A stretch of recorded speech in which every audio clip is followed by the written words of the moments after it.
እግዚአብሔር በጋለ ሰው ነው የሚሰራው። ጋለ ሰው ነው የሚሰራው ብቻ ሳይሆን ለጋለ ሰው ነው የሚሰራው እግዚአብሔር። ለተኛ ሰው እግዚአብሔር ሲያደርግ አታዩ። ለብ ያለ ሰው በጣም መንፈሳዊ ዝቅጠት ውስጥ ውድቀት ውስጥ ያለ ሰው ለብ ያለ ሰው ትኩስ ሰማይ ነው እግዚአብሔር የሚፈልገው። የማይበርድ ሁሉ ጊዜ ሰማይን ለማንቀሳቀስ ንቁ ይሆን።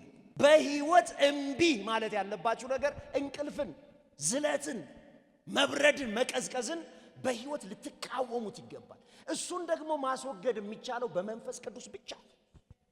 መጠመቅና መሞላት ልዩነት አላቸው። መጠመቅ ማለት ግን አንስ ዙሮ ከኔ በኋላ የሚመጣው እሱ እኔ ለንስሐ በውሃ ጠምቃቸዋለሁ፣ እሱ ግን በመጣ ጊዜ በመንፈስ ቅዱስና በእሳት ያጠምቃቸዋል ሲል ይሄን ጥምቀት መቼ ላይ ያደረኩት ካላችሁ ውሃው ሲገባ ታውቃላችሁ። አንድ ሰው ሰማይ ምን ይላል መሰላችሁ? ሞተ።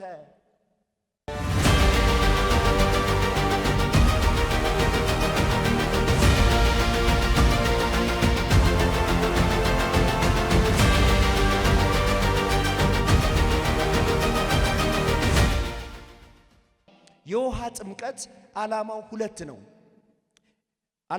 ነው። የመጀመሪያው ከኢየሱስ ጋር ለመቀበር ነው። እስቲ ኢየሱስ ጋር የተቀበራችሁ ሰዎች እዚህ የቀብር ስነ ስርዓታችሁ የተፈጸመ ቀብር ነው። ቀብሩን ተቀብር ያለው ማለት ነው።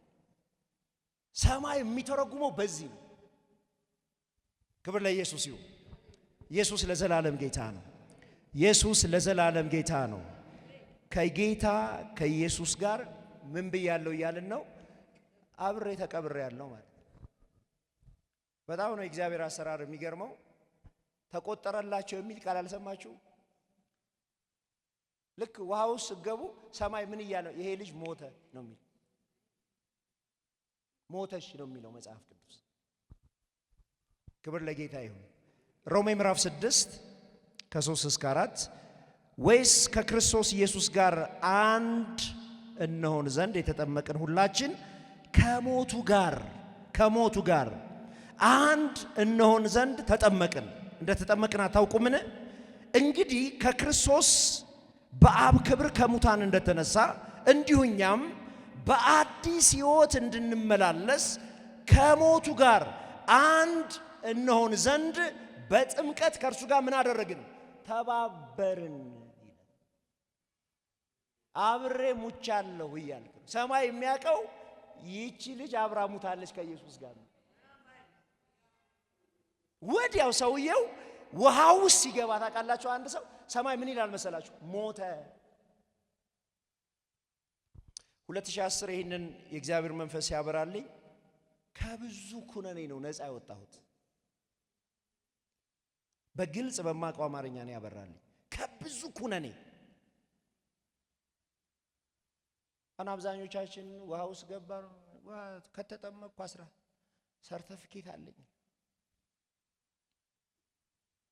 በሰማይና በምድር ግን ዕዳ የተሰረዘበት ስፍራ ነው። እስቲ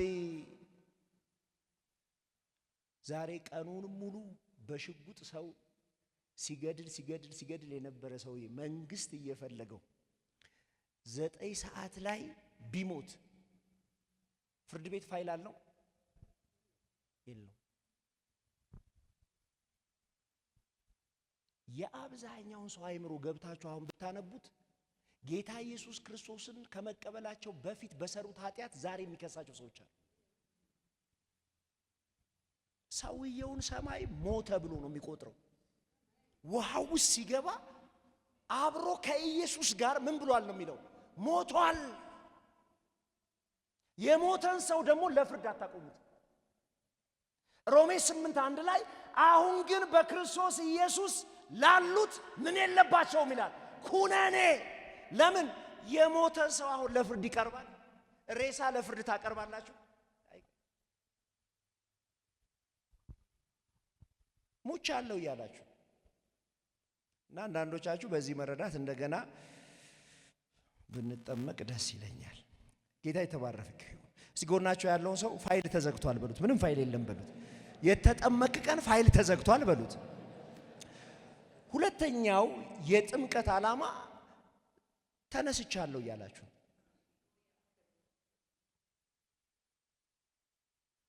ከኢየሱስ ጋር ተነስቻለሁ ነው ትርጉሙ። ልክ ከውሃው ስትወጡ በጣም አጭር ናት አይደለ? ካስገባችሁ በኋላ ላጣርጎ ነው የሚያወጣ። በዛች ቅጽበት ግን ታውቃላችሁ በቀጥታ ሰውየውን ትንሣኤ ተቆጣጣው።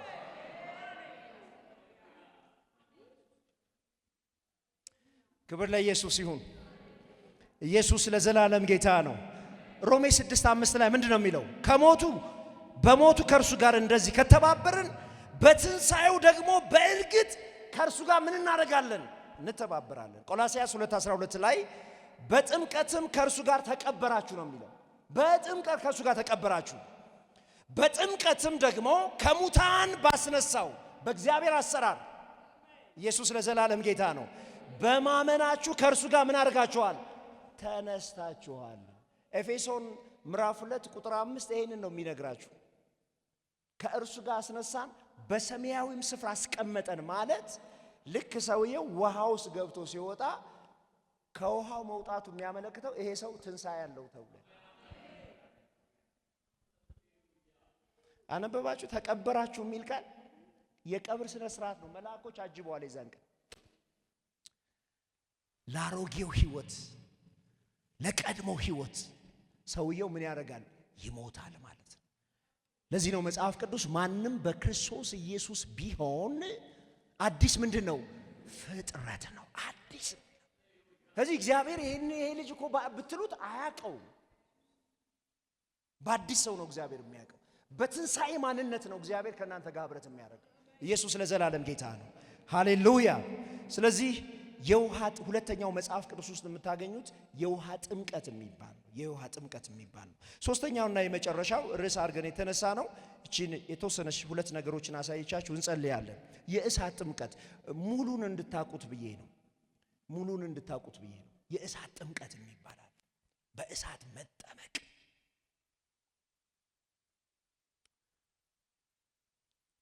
የእሳት ጥምቀት በመንፈስና በእግዚአብሔር ቃል የሚደረግ የጥምቀት አይነት ነው።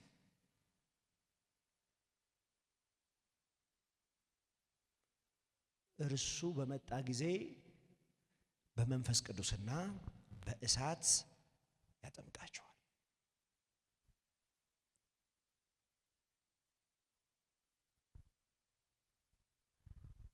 እስቲ በእሳት እንደተጠመቃችሁ የምታምኑ ሰዎች ይሄን የእሳት ጥምቀት ሁለት ጎራ ይዘው ይከራከሩበታል። አንደኛዎቹ ፈጽሞ ቤተክርስቲያን ውስጥ የእሳት ጥምቀት የለም የሚሉ ናቸው። ላላመኑት የሚደረግ የእሳት የጀጅመንት የፍርድ እሳት ነው ይላሉ።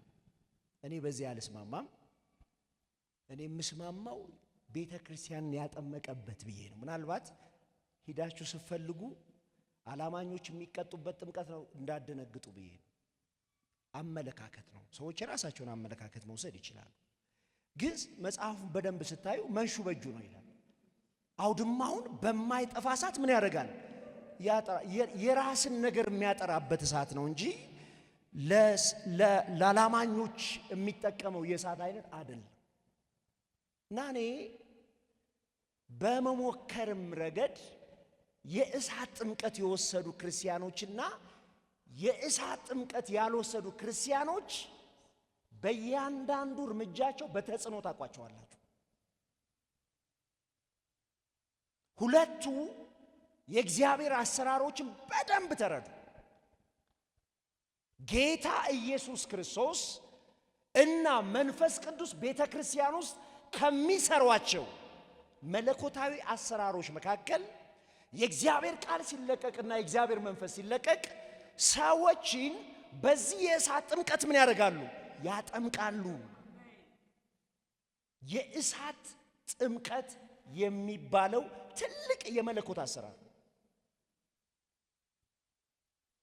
መንፈስ ያልፍባችሁ የእግዚአብሔር ቃል መጥቶ ሲነካችሁ ጥምቀትን እየወሰዳችሁ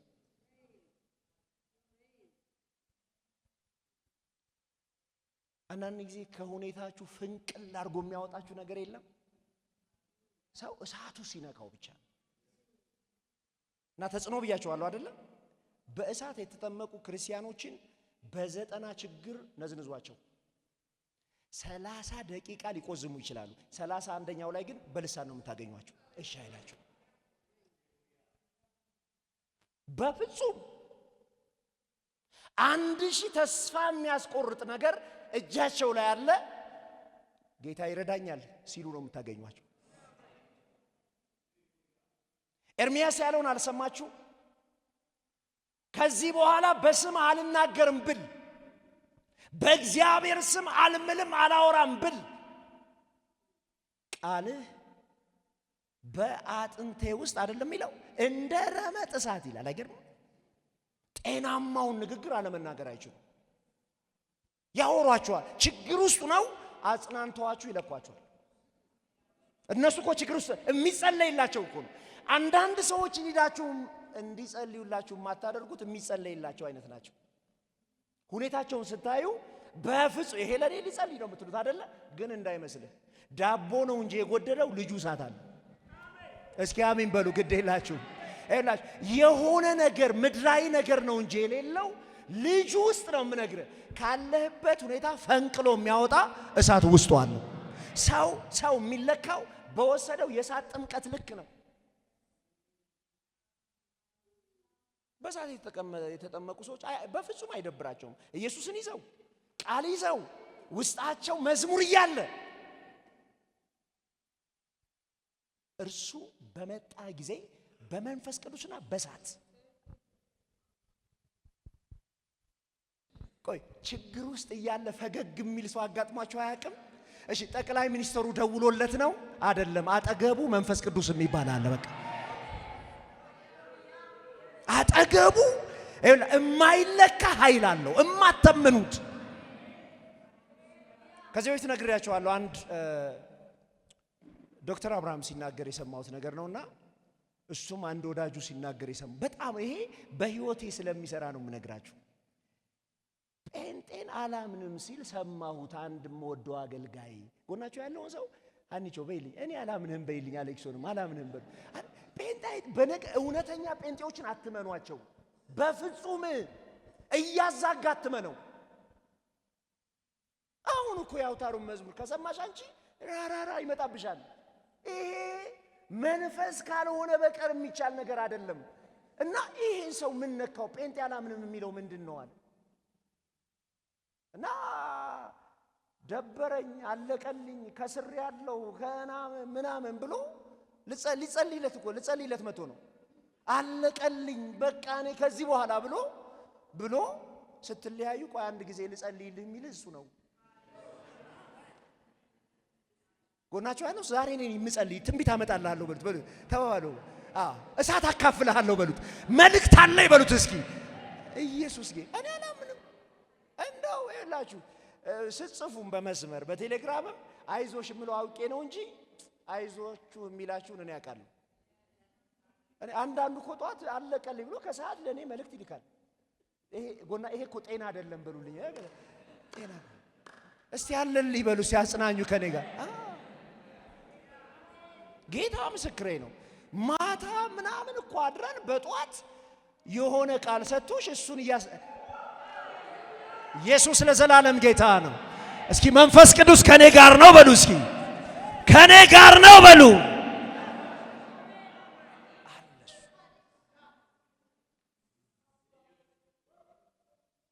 ለዚህ ነው መጽሐፍ ቅዱስ ብቻ ለእንትን አታጥፉ አይደለም እኮ የሚለው መንፈስ አታጥፉ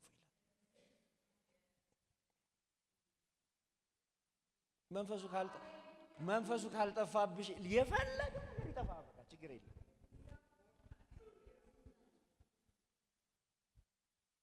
የመንፈስ ጥምቀት የመጀመሪያው ዓላማ ይችን ብያ ነው የምንጨርሰው፣ ቅዱሳንን ማጥራት ነው። ይሄ እሳት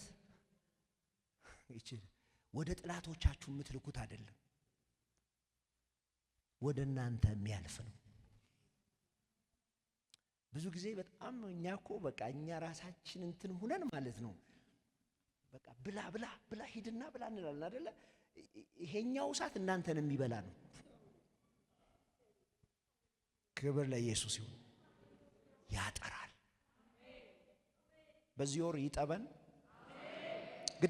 ግዴላችሁም ከዚህ የሚበልጥ እውነት የለም። ግዴላችሁም ይጠበን፣ ያጥራን። በዚህ ወር ገለባችንን ይብላው። የእግዚአብሔርን ክብር የሸፈነብንን ማንነት ያጥራልን።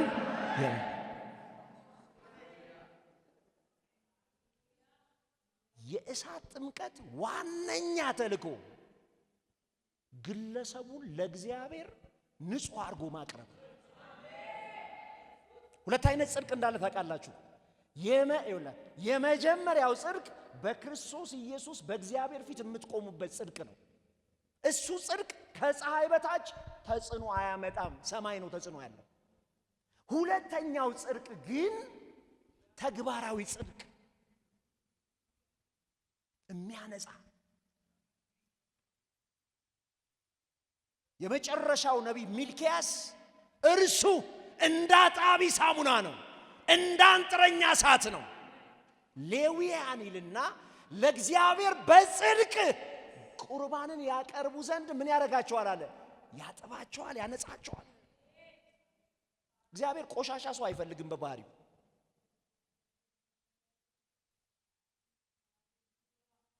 ሰማይ መለኮት እጅ ላይ አንድ እሳት እንዳለ እወቁ። እኛን እጥብም ነው የሚያደርግ። መንሹ በእጁ ነው አውድማውን ያጠራል፣ ስንዴውን ወደ ጎተራ ይሰበስባል። ገለባውን ግን ይልና በማይጠፋ እሳት ምን ያደርገዋል? ያቃጥለዋል ይላል ጌታ ኢየሱስ ሲናገር። እሳትን ልጥል መጣሁ አለ። ከነደደ ወዲያ አሁን ቸርች ውስጥ የማይወራለት እሳት ይሄኛው እሳት ነው። ከእሑድ እሑድ ከሮብ ሮብ እየጠራን እስኪ አሜን በሉ። እየጠራን ይሄ እየተቀደሰ ሐሳብ እየተቀደሰ አሜን በሉ። ይሄኛው ነው አሜን የሚያስብለው። ሐሳብ እየተቀደሰ ልብ እየተቀደሰ ሽብሸባ የሚሸተው አሜን አሜን እግዚአብሔር እልልታ የሚሸተው ታውቃላችሁ፣ በዚህ እሳት ነጥረን ስናቀርብ ነው። ክብር ለኢየሱስ ይሁን። አልሰማችሁም? ኢሳይያስ እግዚአብሔር ጋር ሲገናኝ ወየዋል። እሱ ያለበትን ሁኔታና እግዚአብሔር ያለበትን አየውና ወየው፣ በረከሱ ሰዎች መካከል ነው የምኖረዋል። እኔም ደግሞ ከንፈሬ የረከሰብኝ ሰው ነኝ። ቀኑን ሙሉ ከጠቅላይ ሚኒስተሩ እስከ ተራ ጥበቃ እኮ ስናማውለን ነው ማታ አደረክልኝ ምን ቀኑን ከተማው። በነገራችን ላይ አይቻልም የተባለ ነገር እግዚአብሔር የሚላችሁ ይቻላል ነው። ይቻላል፣ በደንብ ይቻላል። የሚጠይቀው ውሳኔና ረድኤት ብቻ ነው። ማን ያስገድዳችኋል? አላወራም ነው በቃ። ከቶ ከአንደበታችሁ አይደለም የሚለው፣ ከቶ የሚባል እኮ ነው የተጻፈው። ከቶ ሰዎችን የማያንጽ ቃል ምን አይበል አይውጣ ከቶ። መጽሐፍ ቅዱስ ላይ ጽዮን ሆይ ተነሺ። ከዛ በጣም ወደዋለሁ፣ ቅድስቷ ከተማ ሆይ ተነሺ፣ ከእንግዲህ ወዲህ እርኩስና ያልተገረዘ ነገር ምን አይልብሽም፣ አይገባብሽም። ተነሽ አሁንና ትቢያን ምን በይ አራግፊ። ወደን ፈቅደን አንጥረኝ ማለት አለብን። በቃ እጠበኝ መባል መቻል አለብን። አሜን በሉ፣ አሜን በሉ።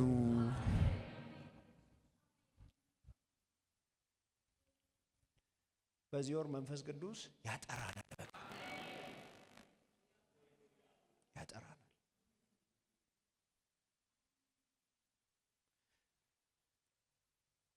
እንዲህ ስንገናኝ ህልውናው እንዲንሰራፋ የምትፈልጉ ሰዎች ይሄኛው ታውቃላችሁ፣ ቅዱሳን ሲሰባሰቡ የሚመጣው እግዚአብሔር በንጽህና የሚገኝ እግዚአብሔር፣ በንጽህና የሚመጣ እግዚአብሔር ነው። በነገራችን ንጹህ ስትሆኑ ሁለቱን ለዩ። እሱ ቅዱስ ነውና እናንተ እርከሱ ነው እንደሚለው አይልም።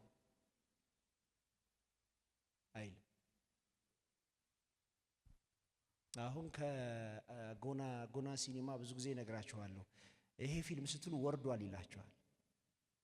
የወረደ ነው ይላል። የወረዱ ርዕሶች አሉ። ያጠራል። እሱ አጣቢ ነው። ክብር ለኢየሱስ ይሁን። ኢየሱስ ለዘላለም ጌታ ነው። ኢየሱስ ለዘላለም ጌታ ነው። ቀኝ እጃችሁን ከፍ አድርጉ። በዚህ በረከት ባረካችኋል በኢየሱስ ስም። ዛሬ የሚጀምር አንድ የመንፈስ ጥምቀት አለ። ዛሬ የሚጀምር የእሳት ጥምቀት አለ። ዛሬ የሚጀምር የመንፈስ ቅዱስ እሳት ጥምቀት አለ። የትኛውም የእግዚአብሔር ክብር በላያችሁ ላይ እንዳይገለጥ፣ በላያችሁ ላይ እንዳይታይ የጋረደ ገለባ ከዚህ ምሽት ጀምሮ በኢየሱስ ስም መበላት ይጀምራል። መበላት ይጀምራል ሁላችንም። ሆኖም ግን እዚህ የምናገለግል ሰዎች በሙሉ ንጹህ መሆን ያስፈልጋል። እዚህ ቸርች ደግሞ ማንችለው ነገር ፎርጅዱን እግዚአብሔር ማምጣታችሁ። እኔ ካልመጣ አልሰብክም ስላችሁ ይጠፋብኛል። እኔ ባለሙያ አይደለሁም። በዚህ ወር ግጥምጥም ነው የሚያደርገን ልብ ለልብ በቃ አሜን። ጴጥሮስ ምን አላቸው መሰላችሁ? ንስሐ ግቡ አለና የመንፈስ ቅዱስን ስጦታ ትቀበላላችሁ አላቸው። የንስሐ ሕይወትና የመታጠብ ሕይወት በበዛልን ቁጥር ህልውና እየበዛልን ይመጣል። ደመናው እዚህኛ ሳንገባ ገብቶ ይጠብቀናል። አገልግሎት ትግል አይሆንም። ፈውስ ትግል አይሆንም። ቀንበር ሰበራ ትግል አይሆንም። ልጆች ይነሳሉ፣ ይቀባሉ፣ ልጆች ይወለዳሉ። በዚህ ትግል አይሆንም። እንደ ኃጢአት ድርቀት የሚያመጣ ነገር አለ ብዬ አላምንም። ኢየሱስ ለዘላለም ጌታ ነው። ኢየሱስ ለዘላለም ጌታ ነው። ሁለተኛው የእሳት ጥምቀት እንዳትበርዱ ያደርጋችኋል። ሁልጊዜ የጋላችሁ ነው የሚያደርጋችሁ። ሁልጊዜ የምትሰሙት ነገር ውስጣችሁን አያዳፍነው። የምታዩት ነገር፣ የምትባሉት ነገር ለተሰሎንቄ ቤተ ክርስቲያን ጳውሎስ መንፈስን አታጥፉ አላቸው። ሁልጊዜ ልሳን አላችሁ፣ ሁልጊዜ መዝሙር አለ፣ ሁልጊዜ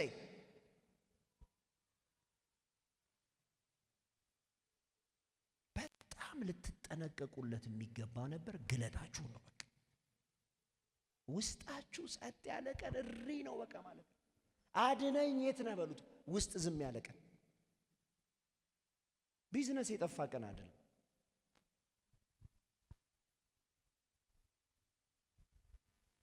አድነኝ ይሄ ዝም ሲልባችሁ ዝም አደገኛ ነገር ነው በቃ። ይሄ የሚንቀሳቀስ ነገር ልባችሁ ላይ በቃ መንፈሳችሁ ላይ የሚመጣ ድምፅ ከሌለ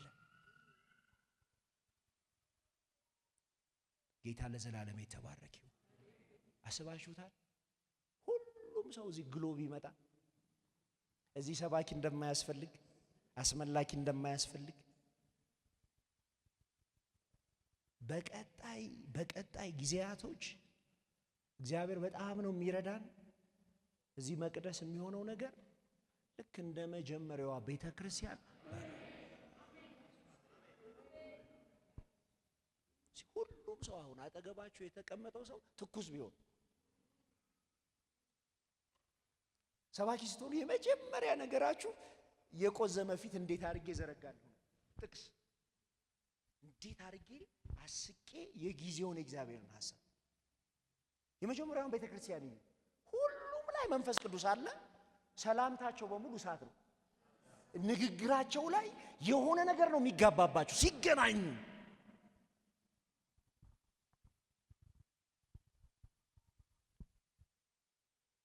በመንፈስ የጋላችሁ